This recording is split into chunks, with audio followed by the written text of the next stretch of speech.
Hai, hello, salam sejahtera Malaysia. Selamat datang ke channel Fels Lifestyle.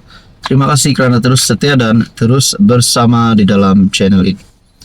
Setelah sebelum ini kita dengar ada kenyataan daripada kepimpinan Bersatu melalui Ketua Pembangkang, yaitu Hamzah Zainuddin, yang dikaitkan dengan satu kenyataan Ketua Pembangkang tersebut yang agak kasar kerana telah mengeluarkan perkataan yang tidak bagus didengar, yaitu palui. Dalam satu artikel sebelum ini saya ada melihat kenyataan ini, dan pada akhirnya apa komen orang Sabah? Apa komen Ketua Menteri Sabah sendiri, Haji Jinor? Adakah selepas ini Parti Bersatu dari Semenanjung akan diboikot habis-habisan? Bukan saja Bersatu, bahkan Perikatan Nasional. Adakah PN tidak lagi akan diterima oleh orang Sabah selepas ini hanya kerana kenyataan Hamzah sebelum ini? Dan adakah Hamzah Zainuddin layak untuk memegang jawatan Ketua Pembangkang kerana telah mengeluarkan kenyataan sedemikian?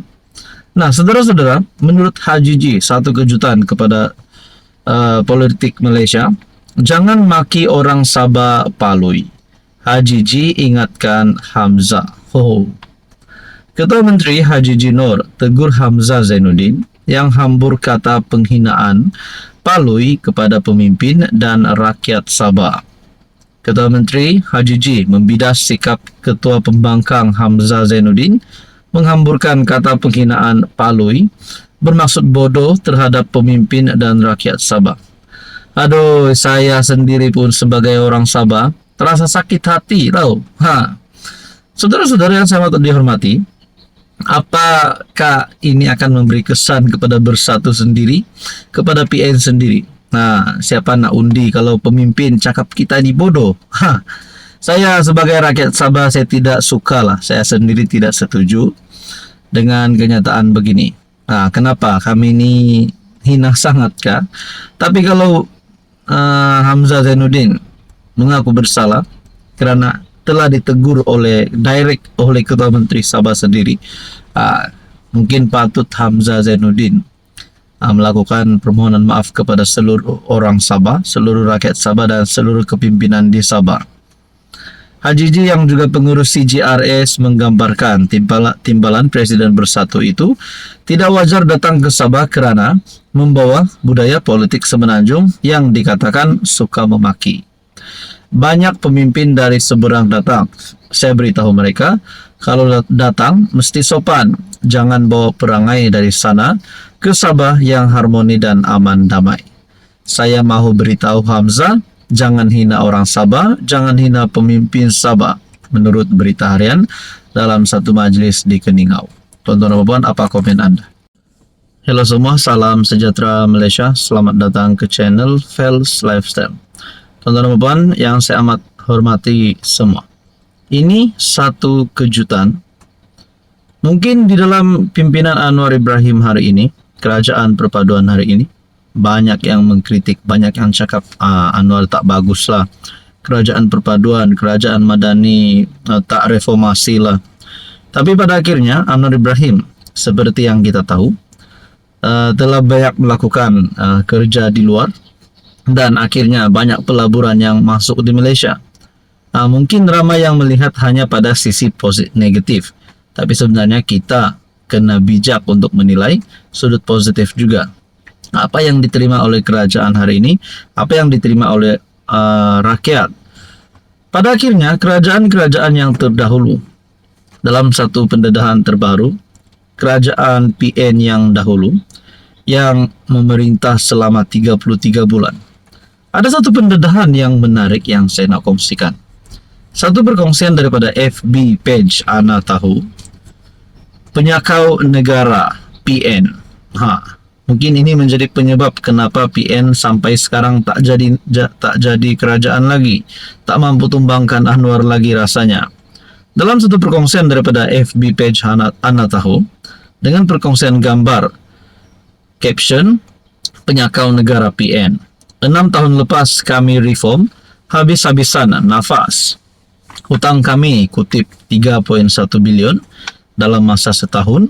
tunai dalam RM 800 juta lebih.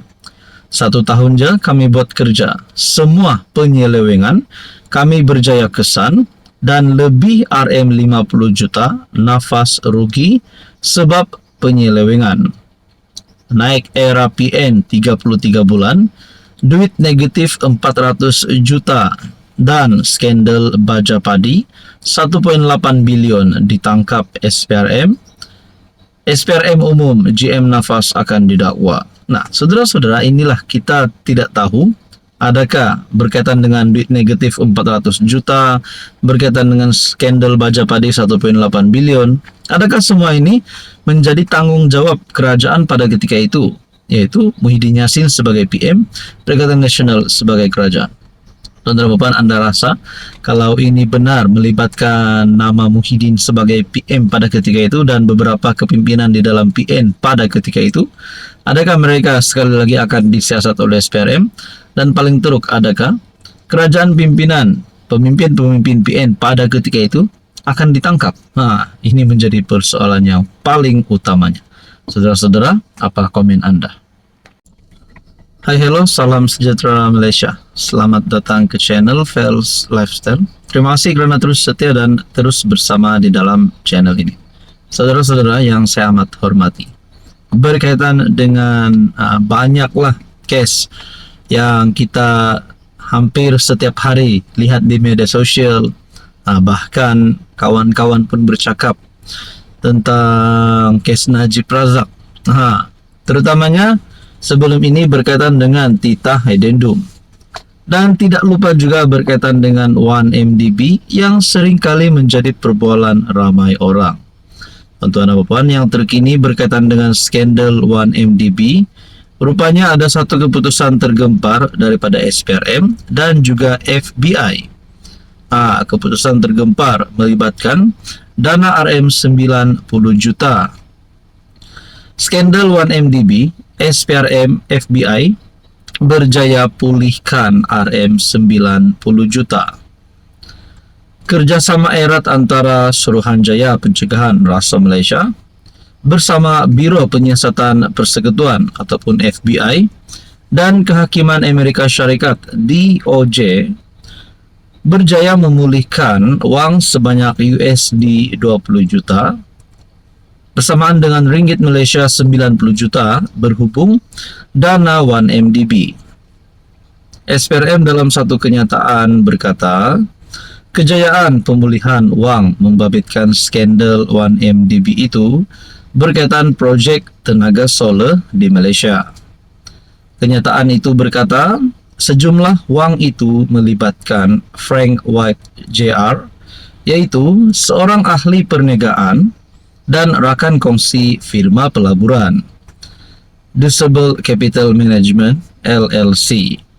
White Jr. secara sukarela bersetuju untuk menyerahkan wang tersebut kepada DOJ selepas mendapati dana diterima oleh Disable berasal daripada sumber dikaitkan dengan 1MDB disalahgunakan. Sehingga kini jelasnya sebanyak RM 29.73 bilion telah berjaya dipulangkan kepada kantung kewangan kerajaan Malaysia. Bagi saya mungkin ini satu kemenangan kepada Anwar Ibrahim sebagai Perdana Menteri. SPRM juga sedang giat mendapatkan semula aset yang telah diselewengkan daripada beberapa buah negara seperti Kuwait, Hong Kong, United Kingdom serta beberapa buah negara lain di Eropah. Saudara-saudara berkaitan dengan ini, apa komen Anda?